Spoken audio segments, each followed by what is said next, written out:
Hər vaxtınız xeyir olsun əziz müəllimlər və şagirdlər. Bu gün sizə ən son nəşrə əsasən dövlət Atropatina və Albaniya dövlətlərinin izahını verəcəm. Gəlin Atropatina dövlətindən başlayırıq.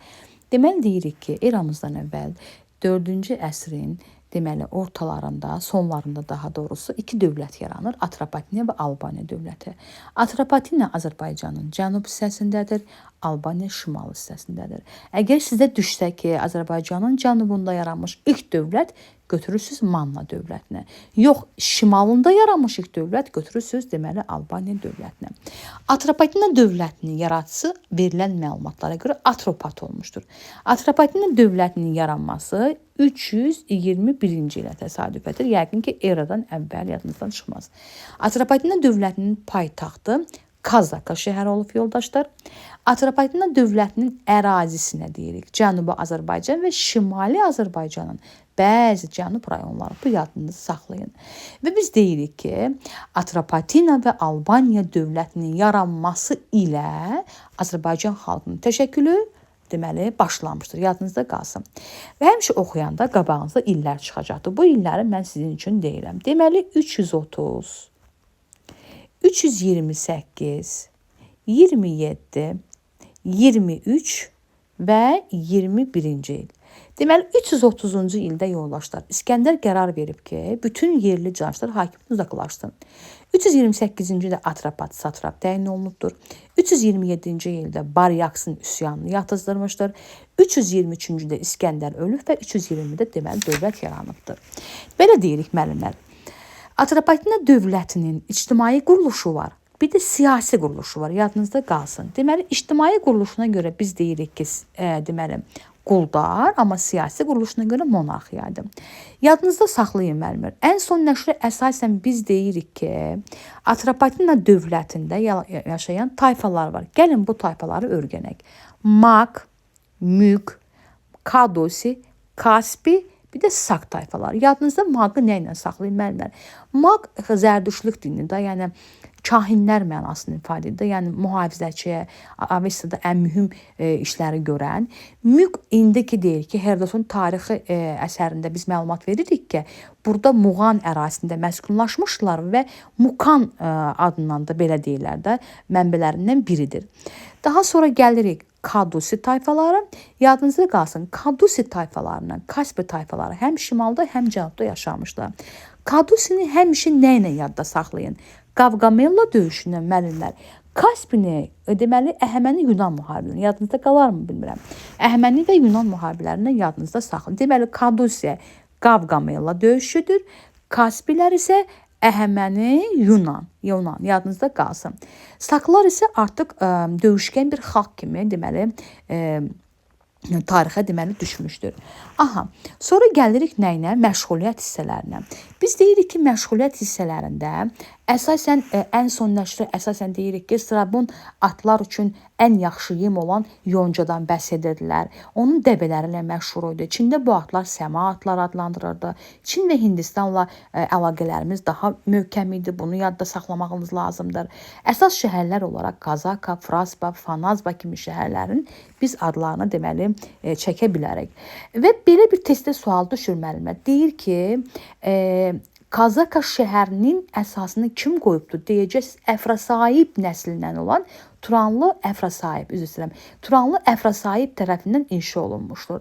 6-cı əsrin mənbəsinə əsasən biz deyirik bunu. Ümumiyyətlə bir də var, burada təsərrüfatda midya yağından istifadə olunurdu. Deyir, midya yağından harda istifadə olunur müəllimlər? Deyirsiniz, midya yağından həm təsərrüfatda, həm hərbi işdə, yadınızda qalsın, həm təsərrüfatda, həm də hərbi işdə deməli istifadə olunurdu. Bu yadınızda yəqin ki, qalar.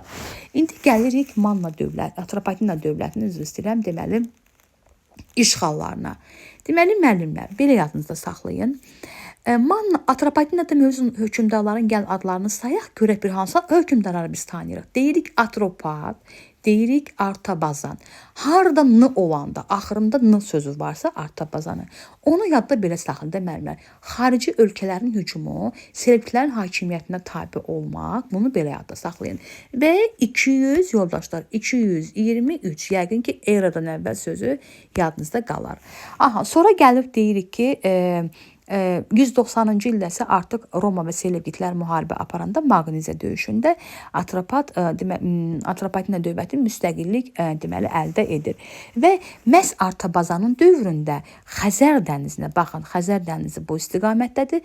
Xəzər dənizinə qədər deməli gəlib çatmışdır. Yəqin ki, burada qaranlıq qalan məqam deməli qalmadı sizin üçün. Və Atropatina dövlətinin ərazisini biz deyirik ki, eramızdan əvvəl 3-cü əsrin son rübündə müəllimlər, bax bu Qara dənizi yoldaşlar, bu Xəzər dənizi, düzdürmü? Qara Xəzər dənizi ətrafında bütün əraziləri əhatə edirdi, yadda qalar yəqin ki. Və daha sonra gəlib deyirik ki, ümumiyyətlə belə bir testdə sual düşür. Hansı dövlətdir ki, o halqa rolunu oynayır? Deyirsiniz Parfiya dövləti şərqlə qərb arasında, Parfiya dövlət dediyimiz bu ərazidir. Deməli, halqa rolunu oynayır. Ümumiyyətlə, o deməli, Böyük İpək yolunu nəzarət edirdi. Eyni zamanda ərazini qərbə doğru deməli genişləndirirdi. Və ona görə biz burada Roma ilə bunun toqquşmalarından deməli söhbət açacağıq. Belə deyək müəllimlər. Ümumiyyətlə, 2-ci əsrdən başlayaraq artıq Atropatina və Parfiya əlaqələri var idi və ümumiyyətlə bu dövlətlər Romaya Yunan Makedoniya istilaslarının varisi kimi baxırdılar və onlar vahid cəhbədə deməli birləşirdilər. Belə bir testdə sual düşür. Deyir ki, Atropatina Parfiyalılara, Romalılara belə deyək də, işğal etdiyi əhalidə sərraftar etdiklərinə görə onlara qorxurdular. Ona görə bu yadınızda iminli bu söz qalsın. Biz Parfiya-Roma müharibəsi var müəllimlər. Bunu yadda saxlayırsınız. Deməli 1:53-ü yadda saxlayın. Bir də 38-i. Karra döyüşü 53-də olubdur. 38-də deməli Karra döyüşündə Parfiya və Atropatinanın birləşmiş qoşunları məğlub edibdir Romalılara. Testdə düşür Karra döyüşü hansı taktikada? Turan taktikasından istifadə etməklə deməli olmuşdur. 38-ci ildə isə əksinə olmuşdur da, Roma Parfiyanı məğlub etmişdir. Ümumiyyətlə belə yadda saxlayın müəllimlər. Antoninin əslində məqsədi nə idi? O özünün İskəndərin dövlətinə bənzər öz dövlətini yaratmaq istəyirdi. Məhz buna görə də o 36-cı ildə Antoni Atropatinaya hücum elədi.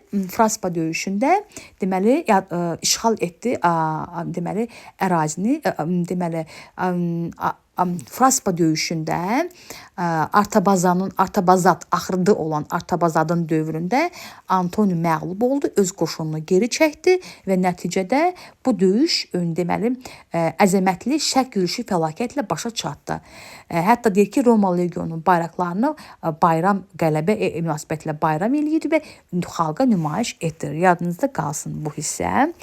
Sonra gəlir Ayrabazanın dövründə. Ayrabazanın dövründə Roma onu özü deməli uzun müddət 10 ilə yaxın iştirak eləmişdir, qalmışdır orada və 20-ci ildə Ayrabazan Atropatinada hakimiyyətə gəlməsinə kömək edir və Kiçik Asiyada onun deməli erməni mülklərini ona deməli verir. Və biz deyirik ki, artıq eramızın ilk əsrlərində Ayrabazan vəfatından, Oktavianın vəfatından sonra Parfiya öz nüfuzuna qatmaq istəyirdi və nəticədə eramızın 1-ci əsrlərində artıq Ayrabasdan sonra, axırıncı gündə Ayrabasdan sonra Arşakilər sülaləsi hakimiyyətə gəlir və eramızın 1-ci əsrində Atropatina dövlətinin varlığına son qoyur. Deməli, biz nə öyrəndik yoldaşlar? Biz öyrəndik Atropat, düzdürmü? Atropat. Atropat dövləti yaratdı. Harda Artabazan axırını olan bu Selevkitlərin hakimiyyəti 223-cü ildə. Harda Artabazatdı görsəniz, bunu Fraspa döyüşü yadınızda qalsın 36-cı ildə. Harda Ayrobarzanın axırında oldu? Romanın əli ilə hakimiyyətə gələn kimi göstərən Ayrobas axırıncı hökmdar olmuşdur və ondan sonra 1-ci əsrdə 20-ci ildə Ayrobas hakimiyyətdən yəni gedib və yəni belə də və 20-ci ildə hakimiyyət Arşakilər sülaləsinin